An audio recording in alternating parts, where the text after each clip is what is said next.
Assalamualaikum. Kali ini saya berkolaborasi dengan Bapak Gilang untuk berbagi praktik baik di komunitas belajar MGMP Matematika Kabupaten Barito Kuala.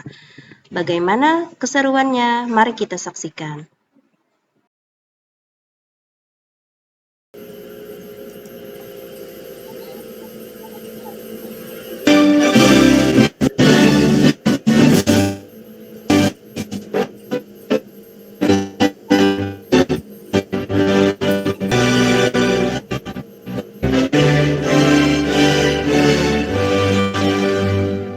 Assalamualaikum warahmatullahi wabarakatuh. Waalaikumsalam warahmatullahi wabarakatuh. Alhamdulillah, walaupun ada kendala dan sebagainya. Nah, ini kemarin memang bagian dari kami komitmen untuk memfasilitasi kepada anggota ataupun siapapun dalam melaksanakan kegiatan praktek baik, yaitu dalam bentuk webinar sebagai program dari MGMP Matematika. Bapak Ibu yang kami hormati, berikutnya adalah penyampaian materi dari narasumber yang kedua, yaitu Ibu Arpianti SPD. Assalamualaikum Ibu. Waalaikumsalam Bu. Apa kabar Bu? Alhamdulillah sehat. Alhamdulillah. Baik, Bapak Ibu, kita akan mendengarkan pemaparan materi dengan tema pembuatan MPI ya Bu ya? Di Perimimpi Bu. Oh, iya. Kepada Ibu Arpi, waktu pemaparan materi 30 menit, langsung saja kepada Ibu Arpi, disilahkan. Oke, terima kasih Bu Zainab. Izin share screen ya Bapak Ibu. Sebelumnya, ulun ada pantun dahulu. Jembatan Barito ada di Batola. Kanas tamban, manis rasanya. Assalamualaikum Bapak Ibu semua. Mudahan kita selalu sehat, selalu bahagia. Cakep. Ada yang jawab kah? Oke. Assalamualaikum warahmatullahi wabarakatuh. Tak kenal maka kita kenalan dulu. Dengan nama ulun Arpianti, guru matematika dari tahun 2010 sampai dengan sekarang, instansi SMP Negeri 8 Tambak. Bisa dong minta kita nyanyi sama-sama nih Bapak Ibu. Bisa dibuka mikrofonnya. Nyanyiannya pakai lagu Ampar-Ampar Pisang ya. Siap Bapak Ibu? Ya, siap. Ya, siap. Oke, kita mulai. Belajar, belajar, belajar. Ayo kita belajar. Pagi, matahari kita saja. Oke, sebelumnya mungkin kita sudah banyak pada saat ini sudah sering mendengar pembelajaran berdiferensiasi ya. Nah, dan juga pada kurikulum Merdeka ini memang pembelajaran berdiferensiasi ini digalakkan untuk dilaksanakan untuk memenuhi kebutuhan belajar murid. Agenda berbagi hari ini saya akan memberikan praktik baik pembelajaran berdiferensiasi menggunakan multimedia pembelajaran interaktif. Kemudian nanti akan saya tampilkan multimedia pembelajaran interaktif yang pernah saya buat waktu mengikuti pembatik level 3. Kemudian nanti saya juga menampilkan video praktik baik yang saya lakukan menggunakan MPI tadi. Nah, saya kenapa harus ada inovasi pembelajaran? Saya analisis dari konsep STAR atau metode STAR, yaitu yang pertama itu ada situasi. Kalau di kelas saya nih, para murid tuh punya gaya belajar yang berbeda-beda. Ada yang suka jalan-jalan di kelas, ada yang sering, Bu izin Bu ke toilet, berapa kali itu ke toilet. Padahal mereka itu memang karena memang gaya belajarnya senang tidak bisa diam di bangku atau di kursi. Kemudian ada juga murid yang sukanya ngomong aja, sukanya bicara aja. Nah, itu juga salah satu gaya belajar yang ada di kelas saya, murid saya. Nggak tahu nih ya untuk Bapak Ibu apakah punya pengalaman yang sama atau berbeda. Nah, kemudian situasi yang kedua, saya melihat perkembangan teknologi yang menuntut murid agar menjadi cakap digital. Di sini kalau perkembangan teknologi ini kan kita biasanya kayak pedang dua sisi ya, ada yang sisi negatif, ada yang sisi positif. Jadi sebelum anak itu menjerumus ke sisi negatif, maka kita sebagai guru, saya merasa harus membekali mereka untuk menjadi cakap digital, tetapi kepada arah yang positif. Kemudian situasi yang ketiga, yaitu pembelajaran menggunakan buku teks membuat literasi digital rendah dan cenderung monoton. Apalagi kayak saya aja yang sebagai orang dewasa, kalau misalnya melihat buku teks itu lebih banyak tulisan daripada gambar, itu kayaknya lebih lebih malas membaca seperti itu. Jadi kalau misalnya membaca sebuah buku itu biasanya saya mencari yang tulisannya tidak tetapi banyak, tapi ada variasi-variasinya. Begitu juga dengan murid. Nah, kemudian tantangan yang saya hadapi setelah melakukan menganalisis situasi tadi, yang pertama di sekolah kami infrastrukturnya kurang memadai, apalagi kami bisa dibilang sekolah baru sehingga fasilitas itu masih kurang. Kemudian menyusun perangkat pembelajaran dengan cermat ini juga merupakan suatu tantangan bagi saya karena kita harus cermat nih memilih yang mana yang masuk kelompok. Misalnya kalau saya kan memilih mengelompokkan anak itu berdasarkan gaya belajar. Jadi saya harus cermat nih memilih melakukan asesmen kepada murid. Jadi harus mengelompokkan yang mana yang merupakan kelompok audio, yang mana merupakan kelompok visual ataupun yang mana merupakan kelompok kinestetik. Kemudian manajemen waktu itu juga tantangan terberat buat saya, apalagi sambil membuat MPI, sambil menjalankan tugas juga, sehingga ini juga tantangan yang berat bagi saya. Lalu apa aksi yang saya lakukan? Yang pertama itu membuat kelompok sesuai gaya belajar, sehingga fasilitas yang kurang tadi bisa digunakan bersama. Jadi terpenuhi kebutuhan belajar mereka walaupun istilahnya sambil bersamaan. Kemudian yang kedua mencari referensi di PMM. Karena di PMM itu kan banyak, apalagi misalnya di perangkat ajar itu banyak juga tersedia di situ. Untuk perangkat ajar bisa di PMM, kemudian membuat daftar prioritas agar manajemen waktu dapat dikelola dengan baik. Jadi saya membuat list-list daftar-daftar itu yang mana misalnya di waktu luang hari ini apa yang saya kerjakan. Jadi seperti itu aksi yang saya lakukan untuk menjawab tantangan tadi. Kemudian setelah melakukan aksi tadi, saya berefleksi. Setelah pembelajaran saya melakukan refleksi, ternyata murid sangat bersemangat mengikuti pembelajaran karena mungkin sesuai dengan kebutuhan belajar dan menggunakan gadget untuk mengakses materi dan latihan menggunakan gamenya. Oke, saya singgung sedikit mengenai pembelajaran berdiferensiasi.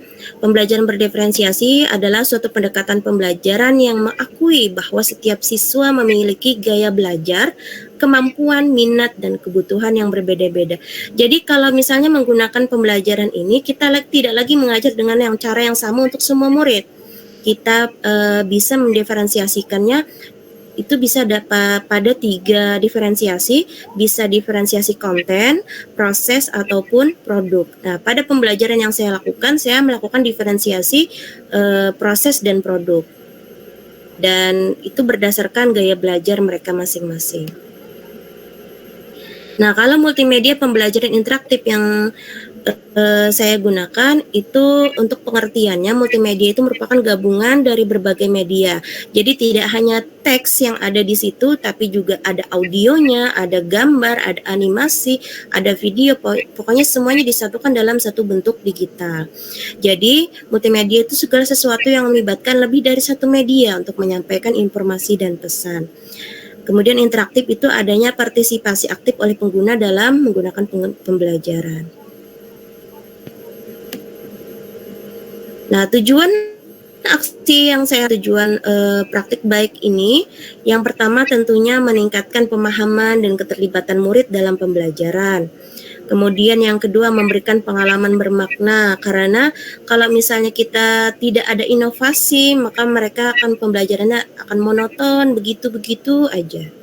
Nah, kemudian yang ketiga, memfasilitasi pembelajaran mandiri. Karena kalau menggunakan MPI ini, linknya misalnya dia udah ada linknya, dia bisa belajar mandiri di rumah. Misalnya di rumah, kalau misalnya di sekolah ternyata waktunya tidak cukup, dia bisa belajar sendiri di rumah, membuka materi lagi, membuka tujuan pembelajaran lagi misalnya, atau membuka latihannya yang berupa game tadi juga bisa. Sehingga ketika dia mau belajar mandiri itu juga sudah terfasilitasi dengan MPI ini. Bagaimana membuat MPI? Banyak cara, tadi juga sudah dijelaskan oleh Bapak Gilang. Bisa memakai articulate storyline, bisa memakai Genially. Kebetulan kalau saya memakai articulate storyline. Kemudian kalau misalnya mau yang sederhana, bisa memakai Canva for Education Bapak Ibu, pakai Lumi juga bisa, Google Slide atau bahkan PPT pun juga bisa. Untuk tutorialnya sendiri masih sudah banyak ya di YouTube, tutorialnya. Insya Allah bisa aja, Bu Hanpian bisa aja, karena kalaunya mengikuti tutorial itu. Nah, ini untuk multimedia pembelajaran interaktif yang pernah Ulun buat, ini ada scan barcode-nya, tapi mungkin kita bisa lihat sama-sama.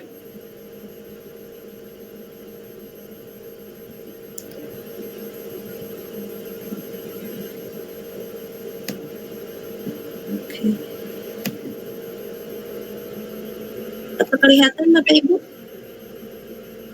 Tidak bergerak ya?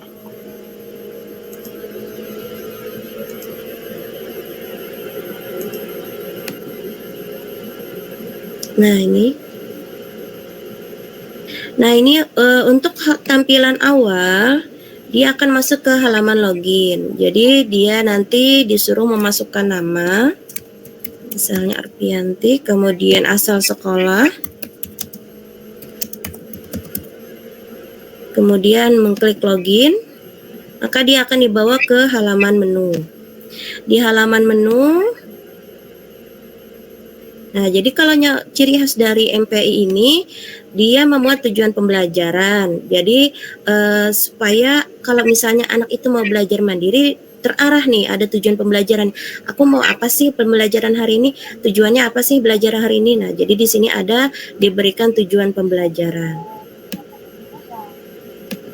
Kemudian ada materi. Kalau di sini saya bikin sub-sub materi lagi. Jadi kalau diklik dia akan menuju ke halaman materi yang sub materinya.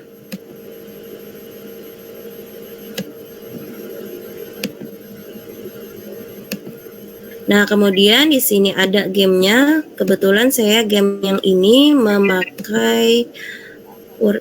Wah. Coba.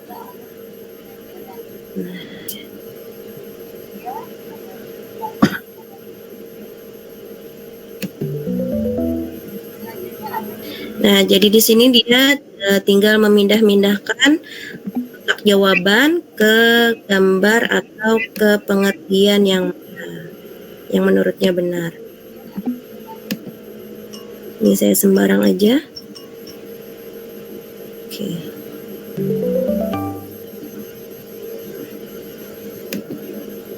Nah, sudah di bagian game.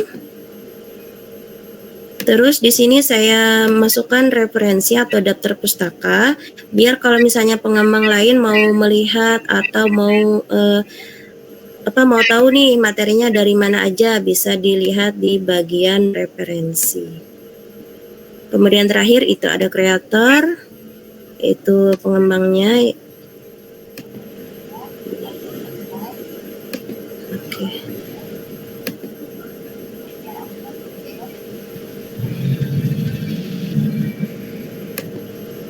Nah, kemudian ini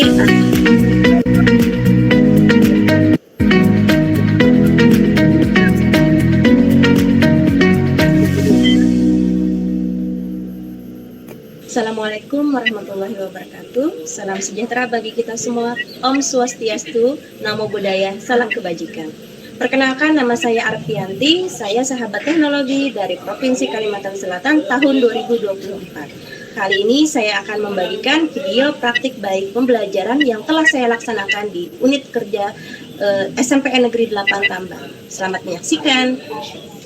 Warahmatullahi wabarakatuh.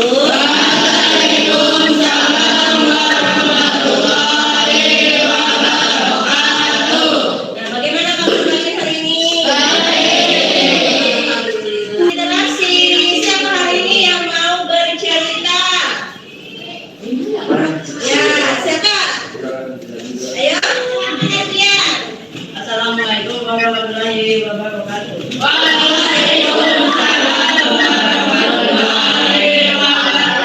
Lalu, aku mau mengalami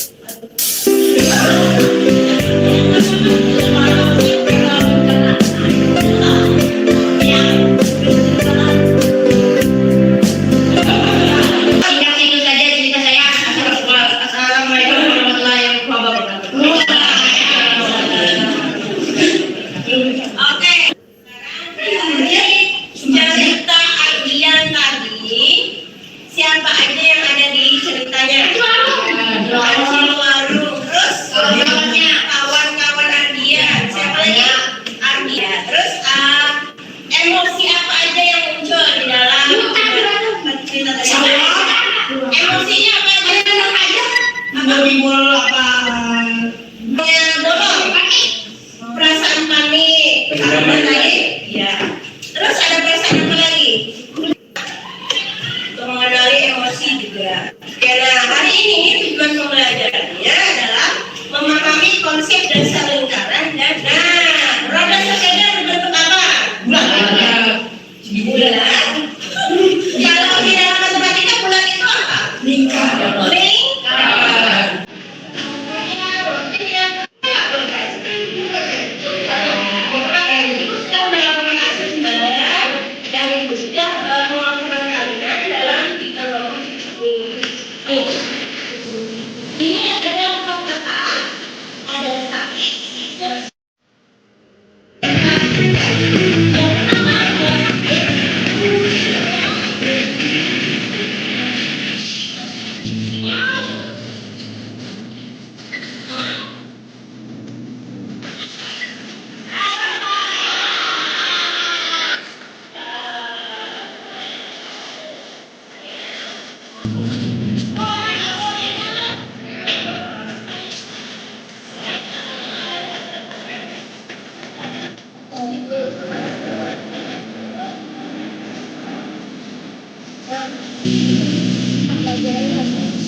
Tuh, di mana tuh?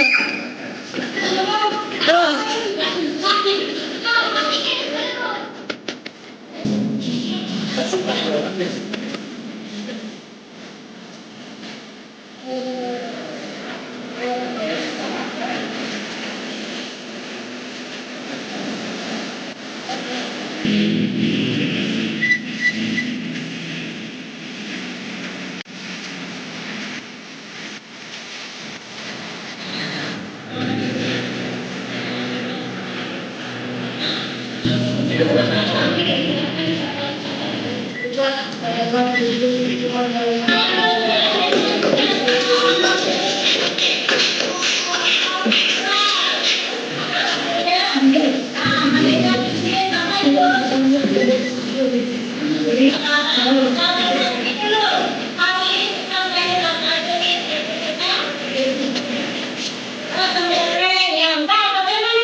Nah, jadi itu tadi video pembelajaran yang saya lakukan, itu pembelajaran berdiferensiasi menggunakan MPI. Jadi untuk yang pertama itu tadi saya melakukan kegiatan literasi. Literasinya saya minta anak itu bergantian untuk bercerita. Jadi satu pertemuan satu anak yang bercerita. Dari situ satu anak yang bercerita, yang lain akan menyimak. Kemudian dari situ nanti saya tanyakan kepada mereka yang menyimak, tadi tokohnya siapa aja. Jadi mereka di situ ada kegiatan literasinya. Kemudian ada kegiatan sosial emosionalnya juga, pembelajaran sosial emosional juga. Karena dari situ nanti saya akan tanyakan emosi apa yang muncul, perasaan apa yang muncul. Seperti itu, sehingga mereka tidak hanya belajar literasi tapi juga belajar sosial emosional. Kemudian yang kedua, saya melakukan pengelompokan. Di situ saya kelompokkan berdasarkan 3 kelompok, berdasarkan gaya belajar. Jadi ada 3 kelompok, ada kelompok audio, ada kelompok visual, ada kelompok kinestetik. Dan ternyata di situ bukan hanya mereka yang belajar mendapatkan pengalaman belajar, saya pun mendapatkan pengalaman belajar karena waktu pengelompokan, waktu diferensiasi proses, jadi di situ saya menugaskan kepada tiap kelompok itu tugasnya berbeda-beda. Seperti misalnya kelompok audio, mereka yang suka bicara, maka saya beri kesempatan untuk mempresentasikan secara lisan. Kemudian untuk kelompok visual itu saya minta untuk memberikan gambar. Jadi nah, di situ saya mendapatkan pengalaman berharga. Waktu kelompok visual itu disuruh bikin gambar lingkaran, tapi dia tidak punya fasilitas jangka. Jadi ternyata dia menggunakan, tadi mungkin kelihatan ya Bapak Ibu dari video, saya close up di situ. Dia menggunakan kertas yang dilubangi dengan 2 pensil, kemudian pensilnya diputar. Hasilnya ternyata membuat lingkaran jadi sempurna. Jadi tanpa bantuan jangka, hanya bantuan kertas, padahal saya tidak memberikan pelajaran itu, tetapi mereka bisa memikirkan seperti itu. Nah, kemudian untuk yang kinestetik itu kemarin tugasnya selain yang dari mengeksplor MPI itu, setelah mengeksplor MPI, mereka saya beri peta harta karun. Jadi harta karunnya itu berupa media yang akan dibuat mereka, yang akan mereka gunting sedemikian rupa untuk membentuk, misalnya tadi membentuk juring. Nah, di situ jadi saya berikan peta harta karun itu, jadi memenuhi gaya belajar mereka yang tidak bisa diam di kursi saja belajar itu, sehingga karakteristik gaya belajar mereka terpenuhi untuk semua kelompok.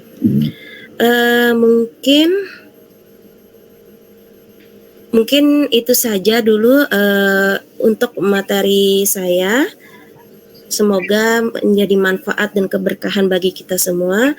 Selanjutnya saya kembalikan kepada moderator. Terima kasih kepada Ibu Arpi atas pemaparan materi yang menarik sekali. Bapak Ibu yang kami hormati, kita memasuki sesi tanya jawab, maupun berdiskusi bisa melalui kolom chat. Nanti akan saya bantu untuk membacakan pertanyaan Bapak Ibu, atau bisa mengaktifkan fitur raise hand-nya dan tidak lupa menyalakan kamera dan mikrofonnya. Waktu untuk sesi tanya jawab selama kurang lebih 30 menit. Dipersilakan Bapak Ibu yang ingin bertanya bisa melalui kolom chat, atau silakan mengaktifkan fitur raise hand-nya. Oke. Iya, Ibu Salma sudah mengangkat tangan. Silakan Ibu untuk mengaktifkan mikrofonnya. Assalamualaikum warahmatullahi wabarakatuh. Waalaikumsalam warahmatullahi wabarakatuh. Mudahan jelas suaranya lah. Jelas Bu, jelas benar. Iya, alhamdulillah. Ya, saya ucapkan selamat untuk Pak Gilang dengan Ibu Arpianti karena berhasil lolos ke pembatik level 4. Terus terang saya semenjak 2023 ikut membatik, tapi cuma sampai level 3. Jadi sangat bagus MGMP memberi sarana untuk Pak Gilang dan Bu Arpianti untuk melakukan praktik baik. semoga nanti kalau kita pertemuan offline juga bisa melakukan praktik ini, ya kan? Semoga bisa mengajari yang lain. Karena terus terang saya kayak MPI apalagi EduGame masih agak bingung mau mencoba kemarin tapi gagal terus. Ya. Kemudian untuk MPI itu Bu, apakah memang harus misalnya harus pembelajaran berdiferensiasi tadi lengkap Ibu cantumkan pada video tadi? Saya kira cukup itu dulu yang saya tanyakan. Terima kasih atas tanggapannya. Ya, terima kasih untuk Ibu Salma atas pertanyaannya. Mungkin bisa langsung dijawab saja oleh Ibu Arpi. Silahkan Ibu. Terima kasih Bu Zainab dan terima kasih Bu Salma atas pertanyaannya. Untuk pembelajaran berdiferensiasi dengan MPI ini berbeda ya Bu. Jadi maksud saya itu terpisah.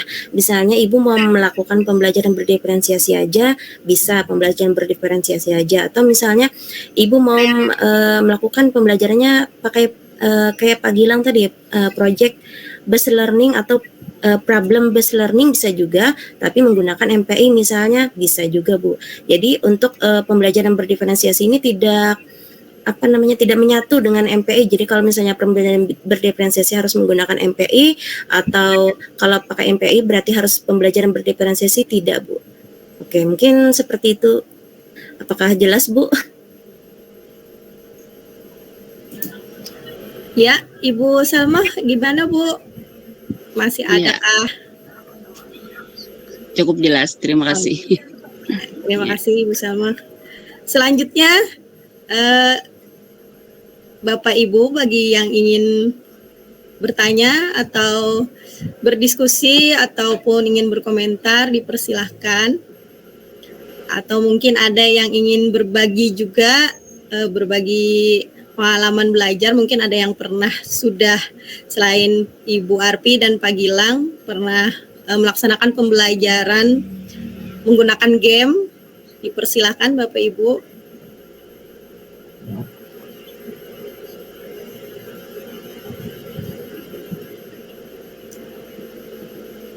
Adakah Bapak Ibu?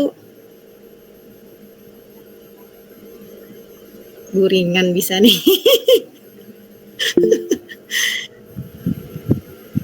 Oh, silakan Pak Suwarto, silakan Pak. Assalamualaikum warahmatullahi wabarakatuh. Waalaikumsalam warahmatullahi wabarakatuh. Ya, terima kasih sebelumnya Bu Arpianti sama Pak Gilang yang sudah memberikan kontribusi untuk praktek baik di MGMP Matematika. Kemudian ini ulun bertanya aja, diberikan papan. Ini yang pertama.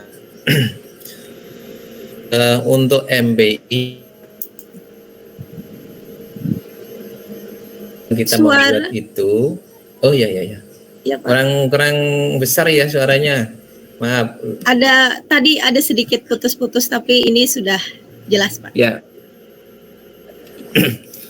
Untuk pembuatan EduGame sama MPI itu kalau tataran kita yang paling cepat berapa hari Bu lah, karena misalkan berapa hari itu kan ngajar beda-beda dan sebagainya, itu kita akan pertimbangan misalkan kalau misalkan seperti itu apakah sesekali kah atau sering kali kah. Kita merancang itu kan ini kita ngajar setiap hari. Jadi ini apakah kita rancang kali pertemuan kah atau karena kalau kita merancang itu kayaknya kalau saya sendiri itu hampir berani kadang kala untuk merancang itu. Ini pembahasan kalau setingkat ya, itu berapa hari pembuatannya, kalau yang singkat sedang itu kadang-kadang sumber dayanya kadang-kadang dari kita itu kan kadang yang cepat nyantol, ada yang agak lambat. Sedangkan tugas kita kan hari-hari membuat seperti apa, belajar seperti itu. Mohon bagi gambaran bagi kita, supaya kita nanti mencoba untuk ya berusaha lah. Terima kasih. Terima kasih. Pak Gilang dulu. Dulu kah kata Pak gimana? Ya. Ya, mungkin ke Pak Gilang dulu. Tapi sebelumnya Bapak Ibu, ulun ingatkan link absen untuk malam ini bisa diisi karena sudah dikirimkan melalui chat ya, melalui kolom chat. Ya, baik Pak Gilang, silahkan untuk menjawab pertanyaan dari Pak Suwarto. Berapa lama waktu mengerjakan dan durasinya, apakah setiap saat kita melaksanakan pembelajaran itu harus ada edugame atau harus ada MPI? Silahkan Pak Gilang. Oke, terima kasih banyak Bu. Iya. Jadi berapa lama mengerjakannya? Kalau ulun pribadi mengikuti alur pembatik aja Pak. Alur pembatik itu kan sekitar 2 minggu. Jadi dalam 2 minggu itu ulun bikin, terus menyesuaikan keadaan aja. Kalau bisa yang sederhana, ulun bikin yang sederhana aja. Kalau yang terlalu rumit itu bisa jadi setahun baru selesai. Jadi ulun ada lihat peserta di pembatik level 3. Peserta itu bikin dari tahun kemarin kata dia. Terus kan kita masih level 3, dia udah selesai sampai level 4. Tapi ngerjakannya dari tahun kemarin.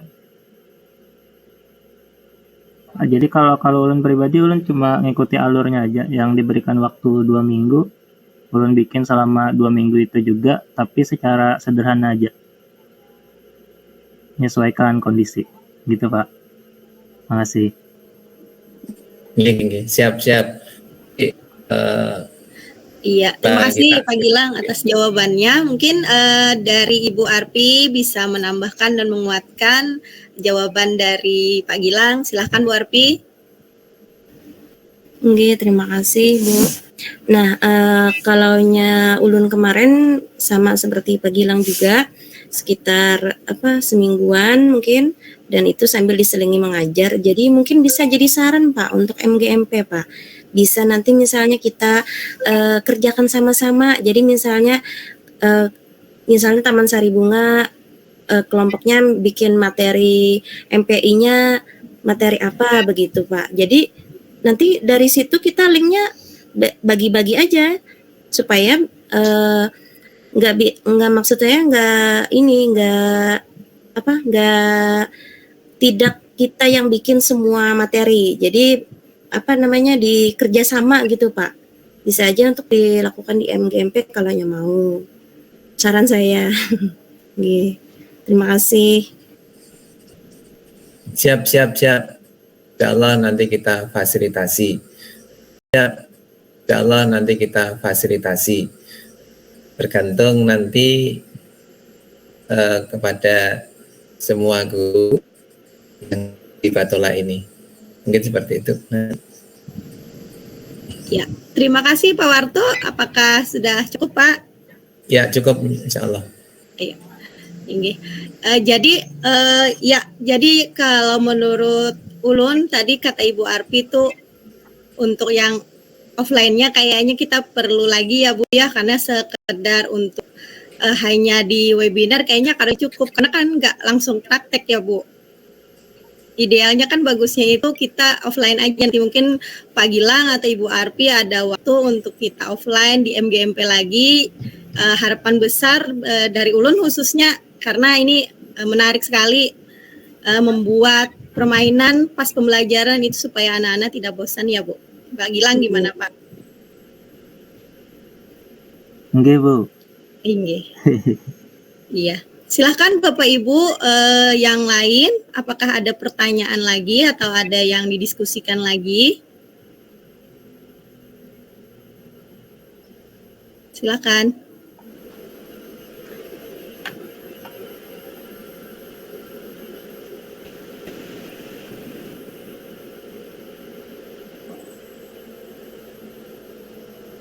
Tidak ada lagi kah Bapak Ibu?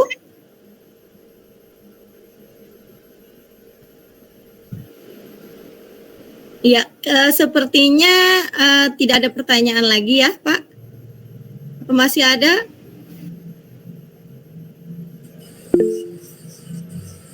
Oke, dari Ibu Siti Asia. Ibu silahkan Bu, silakan mikrofonnya.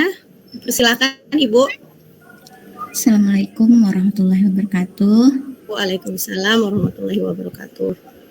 Tinggi, terima kasih sebelumnya Ibu. Mungkin pertanyaan Ulun tidak memuat tentang MPI atau idugem tadi, tapi lebih tertarik ke berdiferensiasi tadi Ibu. Jadi tadi Ulun melihat praktik baiknya seperti Ibu Aprianti tadi mengatakan bahwa beliau melakukan berdiferensiasi itu dengan gaya belajar siswa. Nah, pertanyaan Ulun tadi kalau Ulun tidak salah lihat tidak ada untuk pemetaannya itu apakah sebelum pembelajaran atau pas pembelajaran Ibu untuk mengatakan bahwa siswa ini oh dia auditori, oh dia visual, kemudian kinestetik. Mungkin sedikit Ibu jelaskan karena saya sangat tertarik untuk berdiferensiasi ini Ibu. Oke, terima kasih Bu sebelumnya. Baik, terima kasih Ibu Asia. Ini tadi pembelajaran berdiferensiasi penjelasan dari Ibu Arpi. Mungkin langsung ditanggapi oleh Ibu Arpi. Silahkan Bu. Oke, baik Bu, terima kasih atas pertanyaannya. Kalau yang saya lakukan tadi sebenarnya sebelumnya sudah melakukan asesmen. Jadi sebelum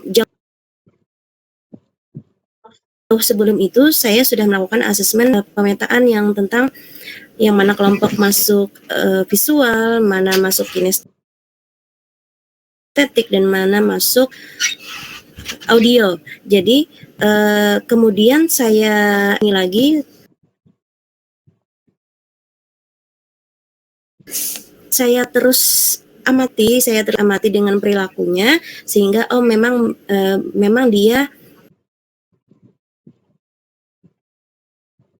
termasuk audio, memang dia termasuk kinestetik dan memang dia termasuk visual. Jadi setelah itu fix sudah baru saya mengelompokkan. Jadi memang jauh-jauh sebelum itu sudah saya kelompokkan Bu, mereka itu yang mana merupakan audio, visual dan kinestetik. Waktu di ping tidak terlihat, cuman sebenarnya ada di video tuh saya katakan bahwa kemarin Ibu sudah melakukan asesmen, lalu nanti kalian akan Ibu kelompokkan. Berarti kalian hari ini dikelompokkan begitu. Jadi sebelumnya memang sudah dilakukan asesmennya. Asesmen itu sendiri bisa memakai aplikasi yang ada di Google, itu bisa Ibu untuk yang gaya estetik, visual dan audio itu, atau bisa juga dengan melakukan pengamatan. Kayak misalnya kita ngajar kan kelihatan aja yang mana yang sering nggak bisa diam, misalnya nggak bisa diam di tempat, atau misalnya dia sukanya ngomong aja misalnya, berarti kan masuk audio nih gitu. Nah, mungkin itu penjelasan Ulun Bu. Apakah sudah cukup jelas? Inggih Ibu, terima kasih banyak. Ya, terima kasih untuk Ibu Asia atas pertanyaannya. Kemudian silakan Bapak Ibu yang lain bagi yang ingin bertanya, silakan untuk raise hand.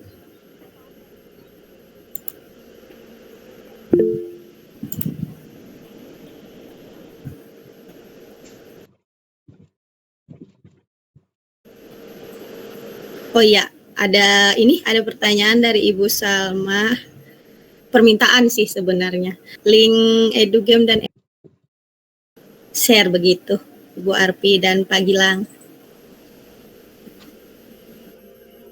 Nggih, siap-siap. Silakan Bapak Ibu, ada lagi kah yang bertanya? Kalau tidak ada yang bertanya, mungkin dari host Ibu atau Pak Gilang bolehkah?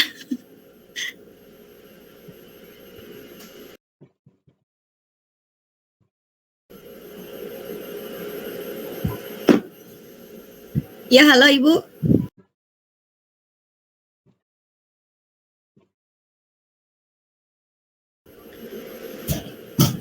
Pertanyaan dari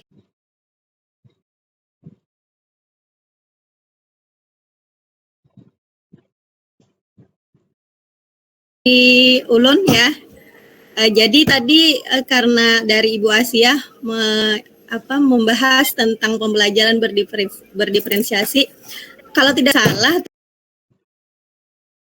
tadi di pemaparan Pak Gilang, video yang Pak Gilang share ke ruang Google Meet tadi, ada juga ya Pak pembelajaran berdiferensiasinya. Betul Pak? Nggih. Jadi kan kalau tidak salah dari Pak Gilang pembelajaran berdiferensiasinya itu level awal peserta didik untuk pengelompokannya. Nah, kalau dari pembelajaran berdiferensiasi untuk Ibu Arpi itu levelnya ke gaya belajar ya, Bu? Nggih, Bu, ulun pakai gaya belajar, Pak Gilang pakai itu tingkat pemahaman kayaknya.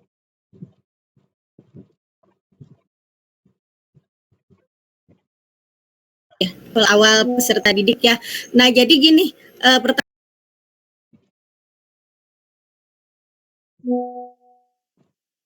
pertanyaan ulun dalam pembelajaran itu untuk pembelajaran berdiferensiasi apakah dua-dua tadi level maupun gaya belajar itu dipakai atau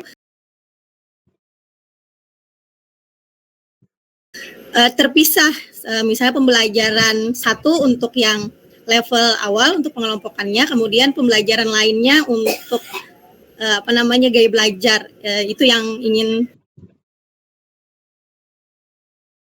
saya perjelas Bu. Saya minta diperjelas lagi untuk pembelajaran berdiferensiasinya. Silakan Pak. Mohon untuk Pak Gilang dulu mungkin menanggapinya.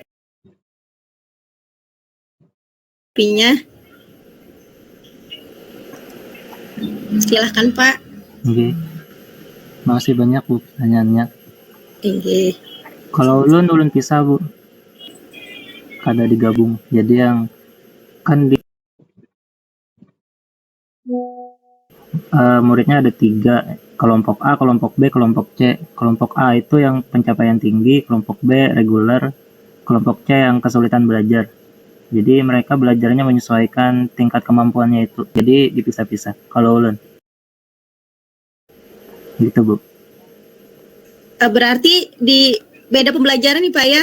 Misalnya pembelajarannya yang pertemuan pertama misalnya untuk yang pengelompokan level belajar, kemudian bisa di pembelajaran lain untuk yang pembelajaran yang gaya belajar, tipe belajar berbeda-beda itu ya Pak. Gitu. Oh, kalau ulun gaya belajar itu ulun kada masalah. Ulun cuma mengelompokkan berdasarkan tingkat kemampuan awalnya aja Bu.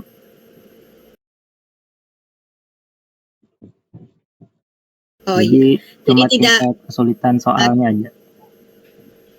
berarti di dalam satu pembelajaran apakah mungkin Pak di dalam satu pembelajaran itu kedua pembelajaran itu kan keduanya pembelajaran berdiferensiasi lah.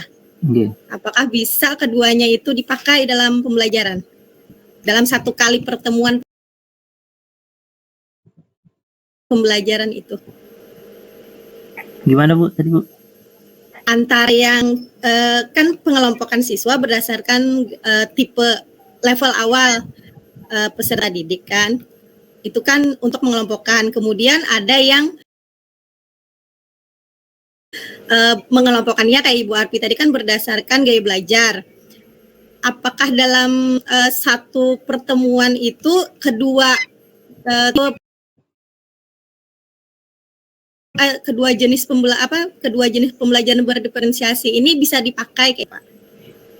Menurut ulun bisa, tapi ulun secara pribadi memandang gaya belajar itu bukan untuk berdiferensiasi. Menurut ulun setiap murid itu punya ketiga-tiganya gaya belajar itu.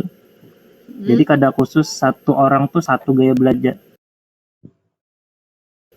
Menurut ulun setiap orang pasti tiga-tiganya memiliki. Yang paling penting itu gurunya yang menyediakan beberapa metode sekaligus. Metodenya jangan cuma satu aja, tapi ditambahi lebih dari satu gitu. Berarti muridnya yang memilih gaya belajarnya begitulah Pak? Muridnya yang memilih sendiri gaya belajarnya sepertinya maunya seperti apa kayak gitu ya?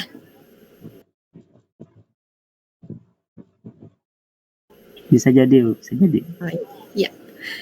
Terima kasih Pak Gilang, mungkin dari Ibu Arpi untuk menambahkan Bu, mohon penjelasannya. Kalau dari ulun, menurut ulun itu kalau misalnya pian hendak pembelajaran yang berdasarkan gaya belajar itu dengan pembelajaran berdasarkan kemampuan itu tidak bisa digabung menurut ulun lah. Soalnya kan misalnya kayak pian mengelompokkan misalnya ada kelompok anak kinestetik, tapi kan di dalam kinestetik itu bisa jadi ada yang pintar benar, ada yang sedang, ada yang anu. Nah, itu kan berarti harus mengelompokkan kelompok kecil lagi. Kemudian terpecah lagi, jadi begitu Bu. Jadi kalau misalnya mau menggunakan itu, menurut ulun bisa dipisah. Misalnya pembelajaran hari ini memakai gaya belajar misal, kemudian pembelajaran selanjutnya misalnya kalau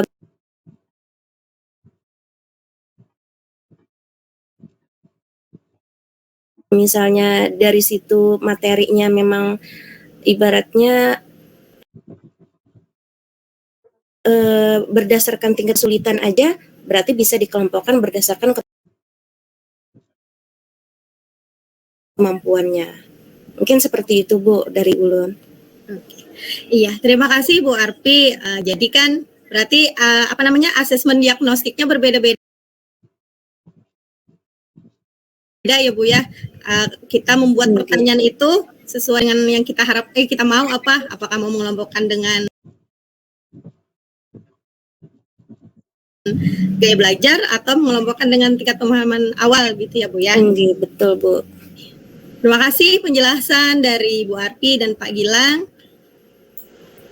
Adakah lagi dari Bapak Ibu yang ingin bertanya atau berdiskusi? Silakan Bapak Ibu. Bu.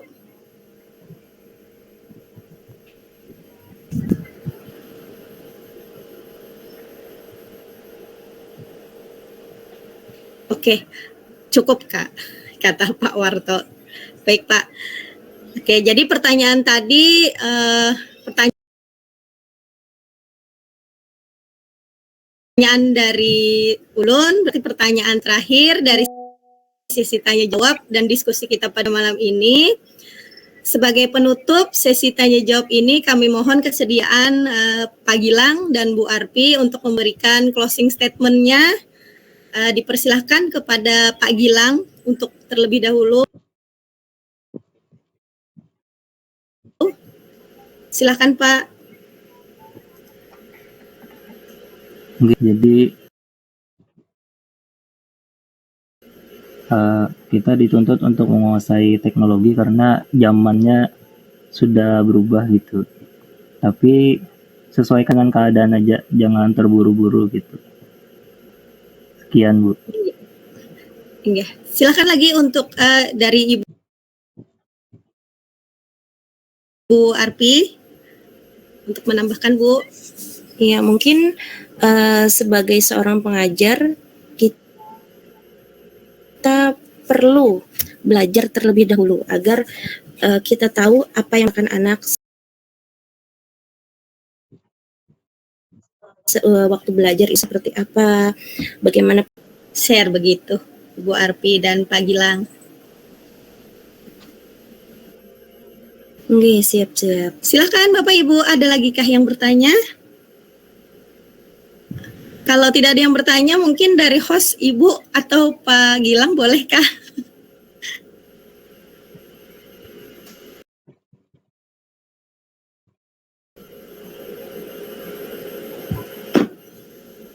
Ya, halo Ibu.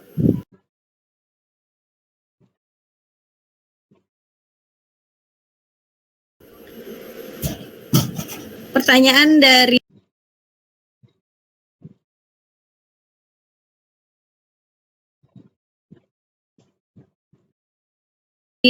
Ulun ya. Jadi tadi karena dari Ibu Asia membahas tentang pembelajaran berdiferensiasi. Kalau tidak salah tadi di pemaparan Pak Gilang, video yang Pak Gilang share ke ruang Google Meet tadi ada juga ya Pak pembelajaran berdiferensiasinya. Betul Pak? Oke. Jadi kan kalau tidak salah dari Pak Gilang pembelajaran berdiferensiasinya itu level awal peserta didik untuk pengelompokannya. Nah kalau dari pembelajaran berdiferensiasi untuk Ibu Arpi itu levelnya ke gaya belajar ya Bu? Nggih, Bu Ulun pakai gaya belajar, Pak Gilang pakai itu tingkat pemahaman kayaknya.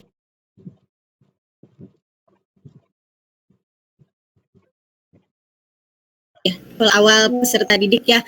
Nah jadi gini,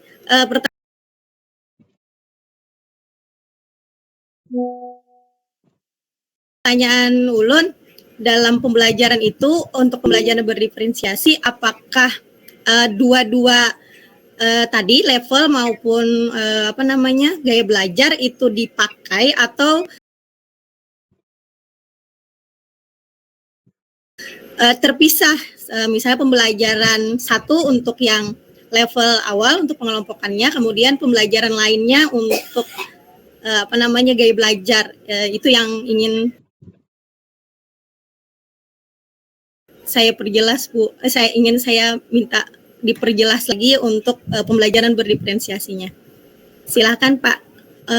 Mohon untuk Pak Gilang dulu mungkin menanggapi.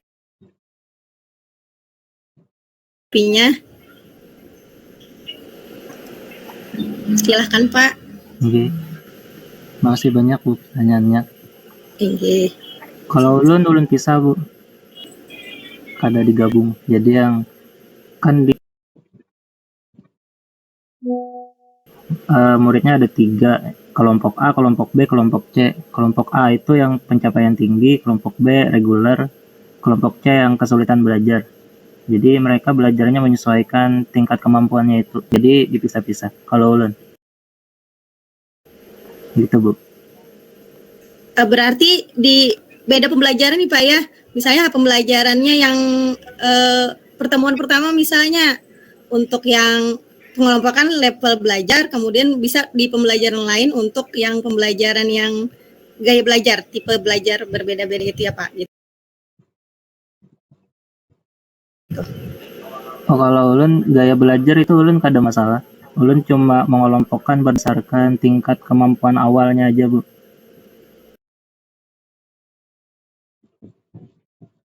Oh Jadi iya. cuma Jadi tidak tingkat kesulitan soalnya aja. Berarti di dalam satu pembelajaran apakah mungkin Pak di dalam satu pembelajaran itu kedua pembelajaran itu kan keduanya pembelajaran berdiferensiasi lah. Okay. Apakah bisa keduanya itu dipakai dalam pembelajaran? Dalam satu kali pertemuan pembelajaran itu. Gimana Bu tadi Bu? Antara yang kan pengelompokan siswa berdasarkan tipe level awal peserta didik kan. Itu kan untuk mengelompokkan. Kemudian ada yang mengelompokkannya kayak Ibu Arpi tadi kan berdasarkan gaya belajar. Apakah dalam satu pertemuan itu kedua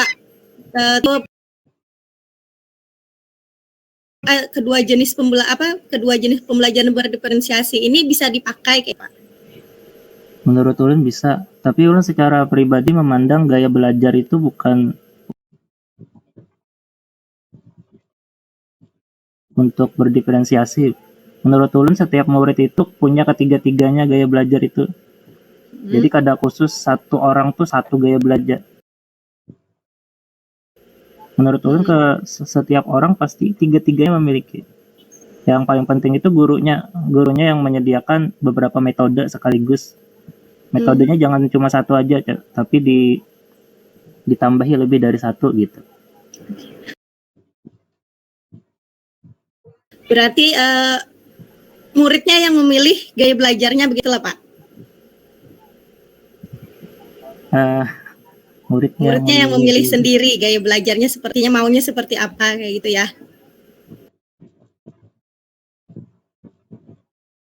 Bisa jadi, bisa jadi. Oh, iya.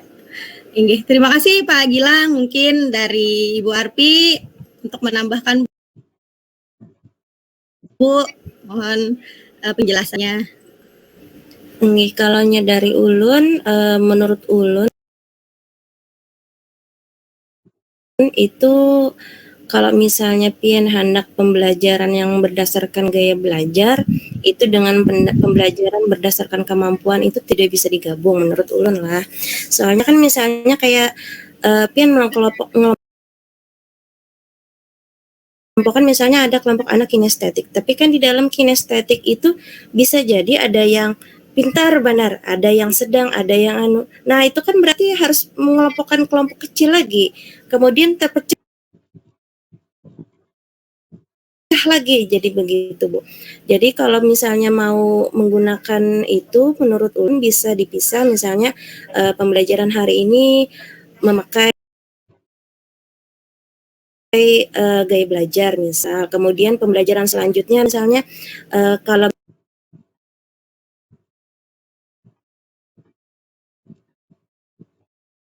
misalnya dari situ materinya memang ibaratnya berdasarkan tingkat kesulitan aja, berarti bisa dikelompokkan berdasarkan kemampuannya. Mungkin seperti itu Bu dari ulun. Iya, terima kasih Bu Arpi. Jadi kan berarti asesmen diagnostiknya berbeda-beda ya Bu ya. Kita membuat pertanyaan itu sesuai dengan yang kita kita mau apakah mau mengelompokkan dengan gaya belajar atau mengelompokkan dengan tingkat pemahaman awal gitu ya Bu ya. Betul Bu. Terima kasih penjelasan dari Bu Arpi dan Pak Gilang. Adakah lagi dari Bapak Ibu yang ingin bertanya atau berdiskusi? Silakan Bapak Ibu. Bu.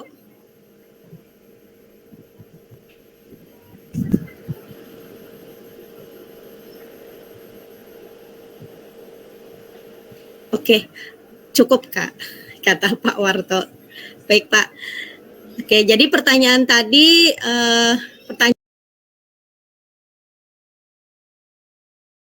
dari ulun, berarti pertanyaan terakhir dari sesi tanya jawab dan diskusi kita pada malam ini. Sebagai penutup sesi tanya jawab ini, kami mohon kesediaan Pak Gilang dan Bu Arpi untuk memberikan closing statement-nya. Dipersilahkan kepada Pak Gilang untuk terlebih dahulu. Silakan Pak. Jadi kita dituntut untuk menguasai teknologi karena zamannya sudah berubah gitu. Tapi sesuaikan dengan keadaan aja, jangan terburu-buru gitu. Sekian Bu. Iya. Silakan lagi untuk dari Ibu Arpi untuk menambahkan Bu. Iya, mungkin kita perlu belajar terlebih dahulu agar kita tahu apa yang dirasakan anak waktu belajar itu seperti apa, bagaimana pembelajaran kita, apakah menyenangkan, apakah membosankan. Jadi kiranya mungkin kita sebagai pengajar ya lebih dahulu belajar dulu sebelum mengajar. Mungkin itu aja, Bu. Iya, terima kasih Ibu atas pemaparan closing statement-nya. Ulun ucapkan kembali terima kasih kepada Pak Gilang dan Ibu Arpi yang telah menyampaikan materi, berdiskusi, menjawab pertanyaan serta menyampaikan closing statement-nya. Semoga sehat selalu Pak Gilang dan Ibu Arpi, semangat selalu untuk pendidikan Indonesia dan sampai jumpa di kesempatan yang lain kepada Pak Gilang dan Ibu Arpi.